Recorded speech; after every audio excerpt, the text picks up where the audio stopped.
Everyone good morning. आपके online classes के अंदर स्वागत है। मैं पढ़ा रहा हूँ आज टेक्सटाइल के बारे में, और ये जो सब्जेक्ट है ये होम साइंस का भी है। इसका कुछ पार्ट होम साइंस के भी अंदर आता है और टेक्सटाइल में भी है। दोनों इक्वल है, कुछ टॉपिक्स इक्वल हैं, सारे तो नहीं कह सकता मैं, कुछ टॉपिक इक्वल्स हैं। जिसमें से होम साइंस के अंदर आज जो हमने टॉपिक लिया हुआ है वो है जानवरों या प्राणिज रेशे। ये टॉपिक इसलिए इम्पोर्टेंट है हर गृहिणी के लिए, क्योंकि जो गृहिणी है उसको इस चीज़ का पूरा अनुभव होना चाहिए कि हमें किस तरह के कपड़े चाहिए, कपड़े कहाँ से आते हैं। क्योंकि आप ये समझ सकते हैं कि कपड़ों को हमारी ज़िंदगी में कितना इम्पोर्टेंस है। शादी ब्याह हो, घर में रहना हो, कहीं भी बिना कपड़े के नहीं रह सकते। सीधी सी बात है कि कपड़े की आवश्यकता जो पूर्ति है वो इन्हीं चीज़ों से होती है। तो अपन उसके बारे में आज पढ़ेंगे कि एक्चुअल में कपड़े कहाँ से आते हैं और कपड़े बनते कैसे हैं, और कपड़े बनने से पहले जो चीज़ उसकी आवश्यकता है वो चीज़ कहाँ से पूरी हो रही है। तो हमें इस चीज़ की भी जानकारी होनी चाहिए हर गृहिणी को कि कपड़े कौन से अच्छे होते हैं, कौन से बुरे होते हैं, और हमारे शरीर के लिए कौन से कपड़े अच्छे हैं, जिसकी देखभाल कैसे हो या वो बनता कैसे, इसकी पूरी जानकारी होनी चाहिए। तो इसीलिए आज हमारा टॉपिक लिया हुआ है जानत्व या प्राणिज रेशे। देखिए, जानत्व या प्राणिज रेशे का मतलब है कि जो जानवर से हमें प्राप्त होता है रेशे उसे जानत्व रेशे कहते हैं, या प्राणिज रेशे, क्योंकि उसके अंदर वो प्राण है, जीवित है, और उससे हम वो प्राप्त कर रहे हैं रेशे, तो इसीलिए उसको जानत्व या प्राणिज रेशे कहा जाता है। मोस्ट इम्पॉर्टेंट ये बातें हैं कि आखिर ये जानत्व और ये प्राणिज रेशे कौन कौन से हैं। तो हमारी आम जिंदगी में आप देखते हैं इस चीज़ को कि बकरी है, भेड़ है ना, और इसके अंदर कीड़े हैं, जैसे रेशम के कीड़े हैं, है ना, कुछ केमिकल से भी बनती हैं, लेकिन वो तो हम बाद में पढ़ेंगे। लेकिन यहाँ जो है जानत्व या रेशे, तो ये हमें भेड़ बकरी वगैरह वगैरह से प्राप्त होता है, जो जानवरों से प्राप्त होता है। जो उनकी ऊपर की बाल होती है, आपने देखा होगा भेड़ की बाल या ऊंट के बाल या बकरी के बाल, तो ये सारी चीज़ें ये वहाँ से प्राप्त होता है। तो इसके अंदर बहुत सारी अशुद्धियाँ भी होती हैं जिनको अपन बाद में पढ़ेंगे, और भी आगे आने वाले टाइम में पढ़ेंगे कि किस तरह शुद्ध किया जाता है। लेकिन जानत्व रेशे या प्राणिज रेशे का तात्पर्य यही होता है जो हमें जानवरों से प्राप्त होता है, खासतौर से ऊंट, बकरी, भेड़, ये जो जानवर है इनसे जो हमें प्राप्त होता है। प्लस इसके साथ एक और भी है, रेशम के कीड़े, ये भी हमें जानवर से ही प्राप्त होता है, जो हम इसी टॉपिक में डिस्कस करेंगे। इनके अंदर बहुत सारी चीज़ें सम्मिलित होती हैं। अब जैसे चीज़ मान लीजिए कि इसके अंदर कार्बन भी होता है, हाइड्रोजन भी होता है, ऑक्सीजन भी होता है और नाइट्रोजन भी होता है। इन रेशों के अंदर जो ये रेशे हैं इनके अंदर ये सारी चीज़ें होती हैं, और ये इन्हीं चीज़ों से बनती है, क्योंकि वो चीज़ें संपर्क में हमेशा वातावरण में रहती हैं, ऊपर रहती हैं, बाहर की तरफ रहती हैं, इसलिए इन चीज़ों से ही होकर वो बनती हैं और उनके संपर्क में बने रहती हैं।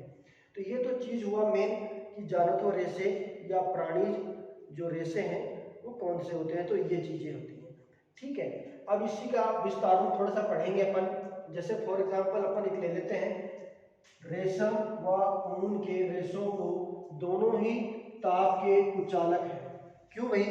देखिए, जो ऊन के कपड़े हैं, जैसे मान लीजिए ऊन के कपड़े, स्वेटर मान लीजिए एक बार, तो स्वेटर क्या होता है कि आप जब भी सर्दियों में पहनेंगे तो आपको गर्माहट लगेगी, लेकिन मौसम बाहर कैसा है, ठंडा है, तो उसका कुचालक हो गया, क्योंकि बाहर का मौसम ठंडा है और आपने उसको पहना तो आपको गर्म महसूस हुई। इसका बहुत बड़ा रीज़न है, वो ऐसे ही गर्म नहीं हो जाता क्योंकि खुद वो गर्म नहीं होता।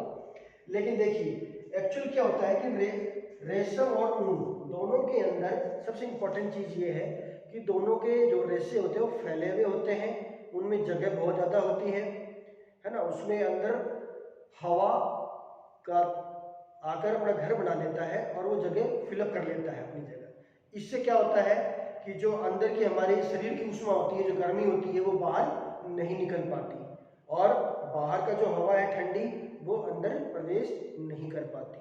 तो ये जगह फिल होने से क्या होता है, हमें गर्मी महसूस होती है। तो इसीलिए ये रेशम और ऊन दोनों ही ताप के कुचालक है। ठीक है, आपको समझ में आ रहा होगा। इसी का टॉपिक थोड़ा सा विस्तार पूर्वक लेते हैं। पहला हमने इसमें लिया है रेशम।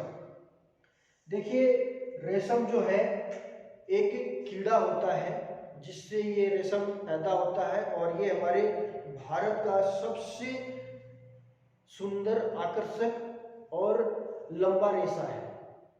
जो ये धागा है ये बहुत ही लंबा और सुंदर, चमकदार है और बहुत ही बढ़िया है। लेकिन आप सोच नहीं सकते कि एक रेशम की बनाने के लिए ये कीड़े से प्राप्त होता है। एक कीड़ा होता है छोटा सा वाइट कलर का, ये सहसूत के पत्ते खाते हैं। सहसूत जो हमारे गार्डन में या जंगलों में लगते हैं, है ना, आप लोग खाए भी होंगे और फल लगता है इसके अंदर बहुत ही मीठा।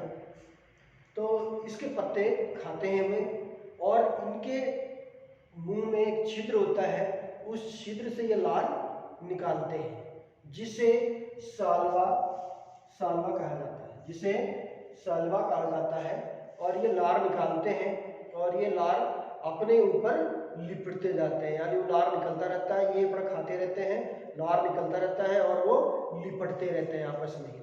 फिर क्या होता है, वो लार हवा के संपर्क में आने से वो सूख जाते हैं और सूख कर वो एक रेशे का रूप ले लेता है।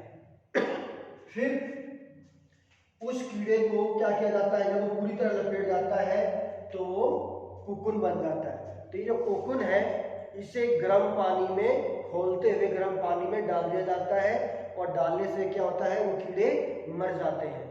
मरने के बाद जो उनके ऊपर वो जो लार लिपटी हुई थी पूरी तरह से, वो फिर अलग अलग हो जाती है और फिर उसमें से एक लार के या एक रेशे को पकड़कर निकाल लिया जाता है, जो पूरी तरह से रेशे का रूप ले लेता है, जो बहुत ही चमकदार, सुंदर और बहुत ही कीमती कपड़ा बनता है रेशम का। आपने भी सुना होगा, बहुत सारे रेशम के कपड़े बहुत ही चमकदार और बहुत ही महंगे होते हैं और आकर्षक भी होते हैं। मेरे ख्याल से रेशम वाला आपको कंप्लीट हो गया होगा। दूसरा है ऊन। देखिए, सीधी सी बात है कि जाने तो रेशे हैं तो ऊन अपने भेड़, बकरी और ऊंट इन्हीं से प्राप्त होता है।